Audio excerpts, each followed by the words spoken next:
Hi students, I am Prashant B. Chandran, Assistant Professor, Automobile Engineering Department, SN80. Welcome to a new video. This video is regarding the portions gas tungsten arc welding, GTAW and plasma arc welding.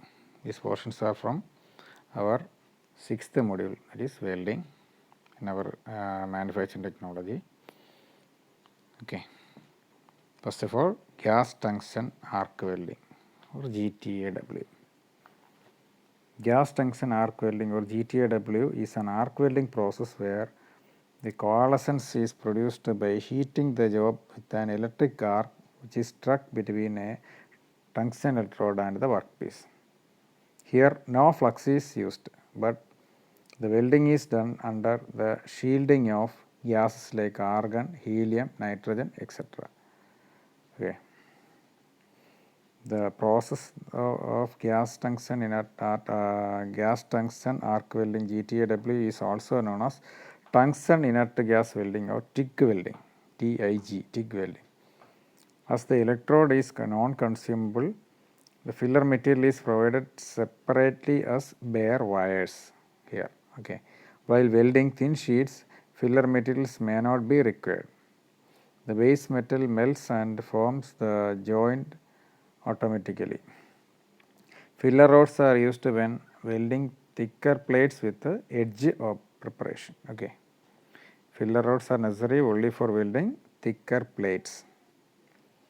Okay. This is a diagram for a gas tungsten arc welding GTAW or TIG. Here the tungsten electrode is positioned at the center of the welding torch. It is, we can see that at the center portion of the welding torch there is a tungsten electrode. Okay. The shielding gas is applied to the welding torch, welding zone through the gas nozzle surrounding the electrode. That is, the shielding gas is also supplied through the welding torch itself.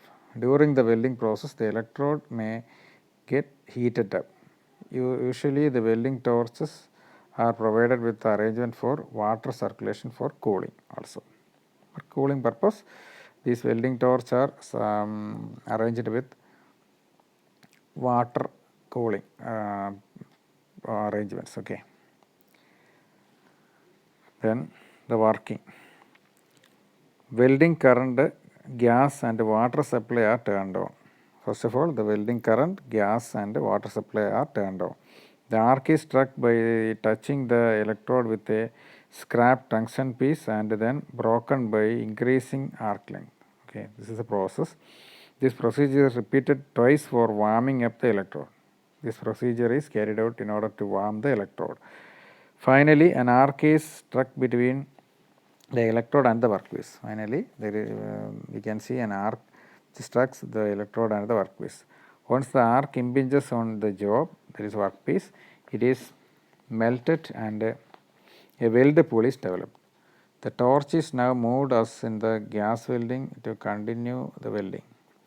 At the end of the welding process, arc is broken by increasing the arc length. Both AC and DC machines are used here. DC with straight polarity is preferred for welding of stainless steel, nickel, copper and copper alloys. AC or DCRP is, the DCRP means direct current reverse polarity, is used for welding magnesium, aluminum and other alloys. Electrodes of tungsten are coated with thorium or zirconium to increase the current carrying capacity of these electrodes. Okay. Uncoated electrodes are suitable for currents up to 150 ampere, while coated electrodes can be used for currents of 220 to 250 amperes. Shielding gases like argon, helium and their mixtures, then argon oxygen mixture and argon hydrogen mixture, etc. are used. GTAW process is being used to weld carbon and alloy elements, stainless steels, heat resisting alloys, refractory alloys, alloys of aluminum, copper, nickel, etc. These are the applications of this GTAW. All types of joints like butt joint, lap joint, corner, edge and T can be made with this GTAW process. Since V joints are used for thickness up to 10 mm, double V is used for base metal thicker than this. Okay, that's all about this gas tungsten arc welding, GTAW or TIG welding. Then plasma arc welding.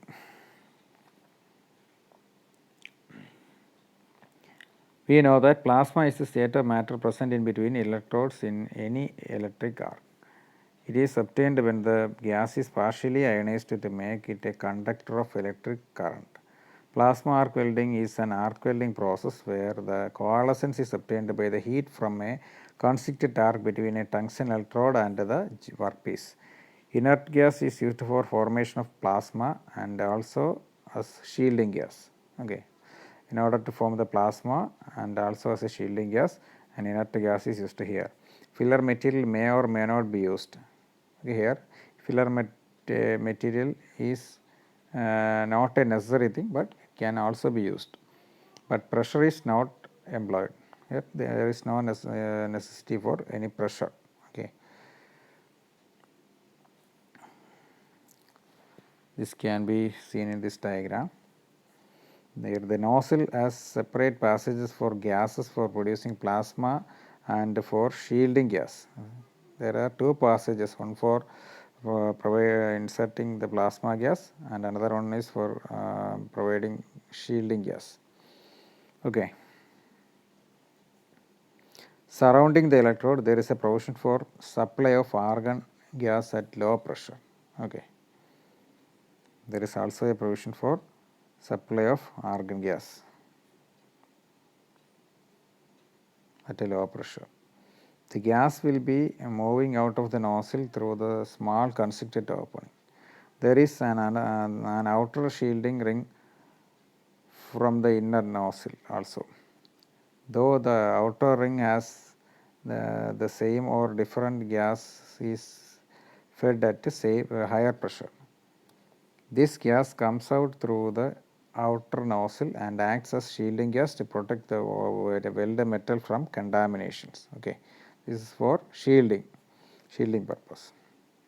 To initiate the arc in this type of, that is in a plasma arc welding, to initiate an arc, a low current pilot arc is struck between the tungsten electrode and the nozzle around it. Okay. That is, in order to make an arc, a low current pilot arc is struck between the tungsten electrode and the nozzle around it. This arc ionizes the gas flowing through the inner nozzle and forms the plasma. Thus, the plasma is formed. That is, this arc, this pilot arc ionizes the gas flowing through the inner nozzle and thus plasma is formed. This plasma gas moving out through the constricted nozzle reaches a very high temperature and helps initiate a welding arc between the electrode and the workpiece. Thus, the welding arc is produced.